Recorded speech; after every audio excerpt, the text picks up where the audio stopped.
Hi again, it's Bob. Today what I want to talk to you about is different kinds of digital cameras and what's really involved in some of the differences. So this is one of the basic DSLR school cameras that we loan out to students. This is a Canon T3. Now, we generally refer to this type of camera as what's called a crop sensor camera. You're like, well, what's that? Okay, well, we'll show you the difference here. So here's another camera that the school has. This is a Canon 5D Mark II, a little older camera. But you can see just the physical size, it's a little bit bigger of a camera too, all right? Just the physical dimensions of it are a little bit bigger, a little heavier. But the big thing I want to show you is the difference in the sensors or the chips. And we tend to not think about this being a big deal, but it is. So if we look closely, we can see that the mirrors in these two cameras are different sizes. This camera is smaller, this one's larger. Okay? So this is referred to as a crop sensor camera. And this is referred to as what's called a full frame or a full sensor. In Nikon's terminology, this would be a DX and this would be an FX or full frame. Okay? Now, what happens when you put a lens on these two different cameras is that there's a little thing called crop factor that makes a difference. Okay? Put these lenses back on here.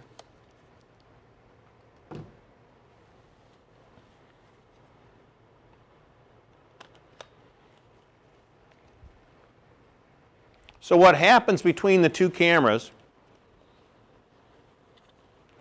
is that this camera has a non-zooming or a non-movable lens. This is a 50 millimeters. This is what's called a straight 50, okay? Or sometimes it's called a prime lens. It's a straight 50. This is an 18 to 55. It zooms. We're used to zooms, right? Okay. Now, on this camera, a 50 millimeter lens is a 50 millimeter lens. There's no difference. But if I take this 50 millimeter lens off and put it on this camera, well, we have a little bit of multiplying to do. Oh no, more math, right? On this camera, the 50 millimeter lens, because of what's called crop factor,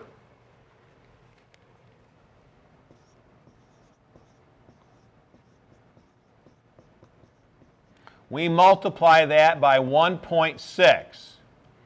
So 1.6 times 50, everybody, 6 times 5 is 30, right? 30 and 50 together become 80.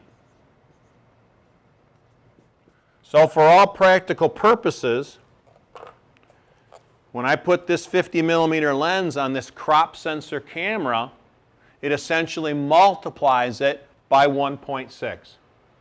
And it becomes an 80 millimeter lens. Okay? So now that's not a big deal with this 18 to 55 millimeter lens that you already have on this camera. Just use it, compose, and shoot as you normally would. But people started asking about what's the differences between cameras. Should I buy a full frame camera? Is there anything wrong with crop sensor cameras? Well, crop sensor cameras have that multiplication factor. Okay? So we have to understand that when we begin working with the camera, what is the lens really doing? Okay? So there's a little bit of a difference. The small frame or the small chip size cameras have a crop factor or a multiplication factor. The full frame cameras do not. Whatever the lens is when you put it on, that's what it is. If it's a 100 millimeter lens, it's 100. What's a 100 on a crop sensor camera? Do the math with me. 100 times 1.6. Well, that's easy. It's a 160 millimeter lens. So that might be great for shooting sports and things, but could be a problem in the studio where your space is confined a little bit. Now you have too much lens to shoot in the studio. Okay? So that can be an issue.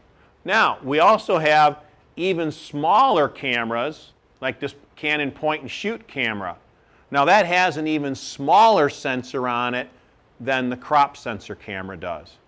So we start looking at what's the differences between cameras, why does one cost more, and all these various factors.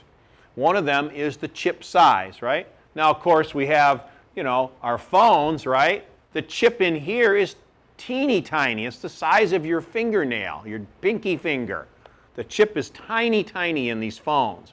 So that's why they really won't hold up to a big enlargement. If you want to blow up a picture you took with your phone, about the biggest you can go is about this big. 4 by 6, 5 by 7. If you go 8 by 10, you're really starting to push it because it starts to get real grainy and not very sharp. Okay? So 2 different kinds of cameras, the crop sensor and the full frame. Typically in my life, I have owned both. The crop sensor is nice. It's smaller, it's lighter weight, it's easy to carry around for traveling and things of that nature, but I've done all my professional work on a full frame camera. So just a little bit of difference about the cameras. The full frame camera, the size comes from the traditional 35 millimeter film camera. The sensor is exactly the same size as a piece of 35 millimeter film. Okay? If you might see a listing of this crop sensor camera, you might see the letters APS-C next to it. And that was the crop sensor size back in the day when camera manufacturers were trying to make the distinction or the travel between film and digital cameras. They came out with this APS-C size sensor, and that came about from that transitional period in camera design when we still had film cameras, yet we were trying to bring out these digital cameras that were 4, 5, 6 megapixels. Okay, so pretty small cameras, but that's where that crop sensor frame size came from. Now, if you have a Nikon camera, the crop factor is a little bit different. It's a 1.5 for Nikon, and it's a 1.6 for Canon. It's just how the manufacturers have decided to make the size of their sensors just a little bit different. Okay, so that's a little bit more about cameras and sensor sizes. And yes, you can imagine a larger sensor, more pixels, a little bit different manufacturing process, a larger camera body. Yes, traditionally, full frame sensor cameras are more expensive. They typically are designed for the professional, and they typically will have some type of weather sealing around them, and the shutters are built to last a bit longer. Okay? So we start to, again, look at differences, why one camera costs more than the other. Make sure you're looking at all the differences. If you're comparing 2 full frame sensor cameras, make sure you're looking at both full frames. So when you start to compare things, understand what you're looking at, what the camera is made to do, and what you want to do with the camera. Another feature of moving up to a full frame sensor or buying a more professional grade camera is that you often will get something called 2 adjustment wheels. So like the school camera here, we adjust everything with this finger. Then we have to hold a button on the back and adjust the other camera adjustments that you can make. When you move up in cameras, you get 2 wheels. So you have your thumb back here, that's for your f-stop, and your index finger controls your shutter speed. So it becomes very quick to make adjustments to your pictures because you can hang on with 3 fingers and use your index finger and your thumb to make adjustments to the camera. So it becomes very quick and very fast to work in the field that you can make f-stop adjustments here and shutter speed adjustments here. So you can see the ergonomics of this are quite good, and it's very easy to make adjustments to your camera. So again, when you start looking at why does that camera cost more, what are the features, what are the difference in design, having 2 wheels or 2 adjustment wheels is a nice advantage to have. Right? It's much quicker when you're working to make adjustments. So a couple things, couple differences about cameras, and hopefully you remember how to hold the camera properly and take a good picture. Okay, we'll see you next time. Thanks a lot.